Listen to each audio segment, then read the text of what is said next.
Good morning, everyone. I hope you have a fabulous morning and welcome to today's vlog. My name is Frank Brewer. I'm a clinical psychologist and director here at New Path Psychology. Today's topic is couples assessment. So the first session when you come as a couple. So let's get straight into the topic. So couple relationships are of course super important and significant. And for instance, watching our parents' marriage is probably one of the most formative experiences we can have. Yeah, whether they have a happy marriage or the marriage breaks down or they live together. Although they are unhappy, it has a massive impact on us as children, of course, as a child, and shapes our former or future expectations towards partner and what to expect from marriage. So, of course, I'm speaking from experience because I was a child too and had parents and they had a marriage, and so that was not always happy. So for good reason, couples assessment is definitely a little bit special, and it's also different to assessment from the assessment in individual sessions. So, and here at New Path we do the following. We have a structure that is similar to the Hamburg model of couples therapy, which is quite ancient, but it has just proven to be suitable for a number of couples. And the structure is as follows. So we have exactly 4 assessment sessions. Yeah. So we have a first session as a couple, so where both partners attend, and then we have 2 individual sessions. So with each of the partners, and then we have a. Hi, Iris. That's good to see you here. Welcome on board. Yeah, it's always good to see somebody from overseas watching. Very interesting. So. And then the 4th session is again a mutual session where we discuss what happened in the 3 sessions before and how to continue. So, but often it's not always easy, and people are nervous before the first session. So I'm going to talk about what we do in the first session. So, the first thing is really to get to know each other. So, of course, it's important for me to get a good idea who you are, what your issues are, the problem, of course. But I really want to know about the context. Yeah. So not only how long you've been together, but how did you meet and so forth. So the context apart from the issues that brought you here. So usually the first. The first thing in a couple session is an introductory round, yeah. So where I invite you to talk about yourself, what you like, the hobbies, and so forth. So it's often a good idea to not walk straight into the problem area, because I don't want sort of the focus to be just on the problem. So especially in couples, it's important to also look at the resources, at the good sides of the marriage, the nurturing points, and so forth. So that's definitely a good part, and it's also an exchange of information, and that it's working towards trust building. So, and then the next part is that I ask each partner to describe the problem from their end. So I'm interested in the individual position, how they describe the problem, and what was attempted to resolve the problem. Yeah, and what I'm particularly interested in is a certain pattern. Yeah, you could. Some people call it the black hole, where partners are trapped in negative emotions and a pattern which they can't easily leave. Yeah. So there are basically three patterns. Probably there's a lot more, but just for simplicity, there are three patterns that I look out for. So the first and most popular pattern is the blame game. So it's basically who's the bad guy. Yeah. So the couple circles around the idea. Well, someone is to blame, and we're gonna find him. I would assume that every couple does that from time to time, and usually that's okay, of course. So the next pattern is somewhat similar, but just more subtle.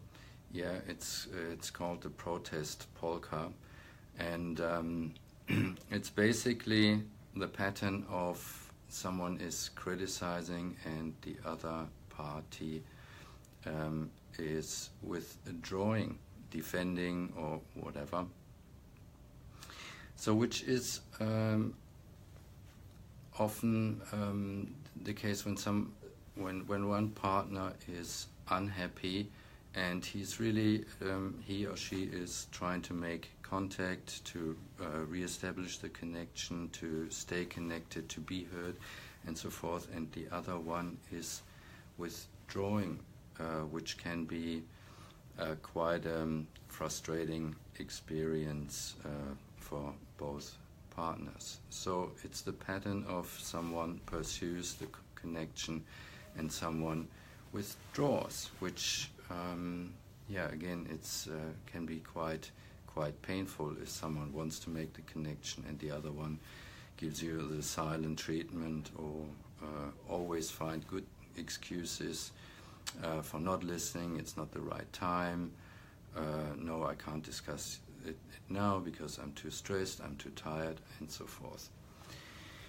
So, and the last pattern is what we call freeze or flee, reaction based on fight, flight, or freeze, so a biological reaction. So a strong reaction which often makes it impossible for partners to stay connected, and it's often related to what we call attachment injuries. So when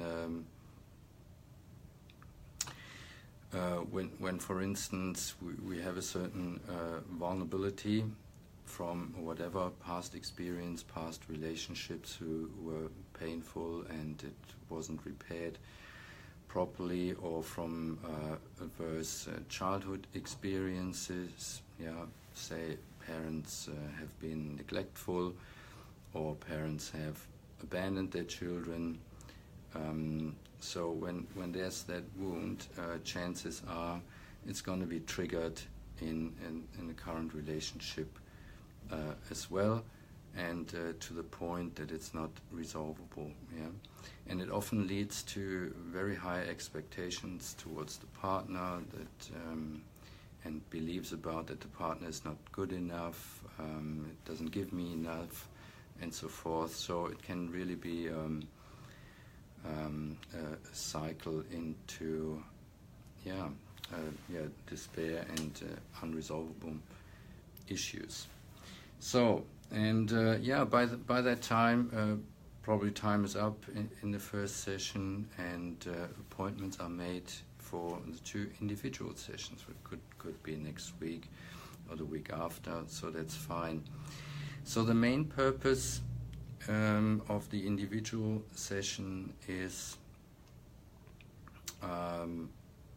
for one, partners should have an opportunity to say things that they might be reluctant to say when the partner is present for a number of reasons. Maybe because they have the experience that they're going to be criticized again, or whatever might be the case. Another reason is to take a history of the family of origin, because, as said, so our childhood experience are formative, and they shape our expectations and desires towards the partner. And for me, it's absolutely critical to go into that area if you want to do couples therapy successfully. I know that not all colleagues would agree to that. We can work in the present and so forth, but I would say no. It's very important that you have enough awareness of what was going on in your childhood and to identify the major factors or things. And I would also encourage that you let your partner see what has been going on in your childhood, because if you do that in a successful and respectful way, it's definitely a good opportunity to increase intimacy and connection. So then we have the fourth session, which is brings it all together. We discuss things and have ideas how to move forward, and it's time to make a commitment for the next couple of sessions. And what I usually suggest is to make a commitment for no less than 6 sessions. Because we know it that not only couples, individuals as well feel better after 3 or 4 sessions, and they think, well, we should stop going to counseling. But it's the same as with music tuition. Consistent practice does the trick, and we're not looking to improve sort of temporary feeling happy or so, but we're looking to change patterns, and that takes time, particularly when the patterns have a history and a root in childhood. So, conclusion, couples problems are usually not limited to a bad communication. So that's often sort of what couples feel is the main issue, so that they can't communicate, that they can't share or talk about or express their feelings and needs, which of course is true, but the root is always the emotional side of things, that fear is triggered, panic is triggered, anger is triggered, and these emotions then are in the way of having that successful communication. So, let me have a look here at my bullet list. Well, I think I can wrap it up, and thanks for the time, for taking the time to watch the video. I hope you could take something from it. It was something in it for you, and I hope you have a wonderful day. I shall see you next time, and if you have questions, just contact us here, private messenger, or pop something into the comment box. That's all good, or just give us a ring and talk to our lovely receptionist. The number is 84-111-478. Have a lovely day, and talk to you soon. Bye.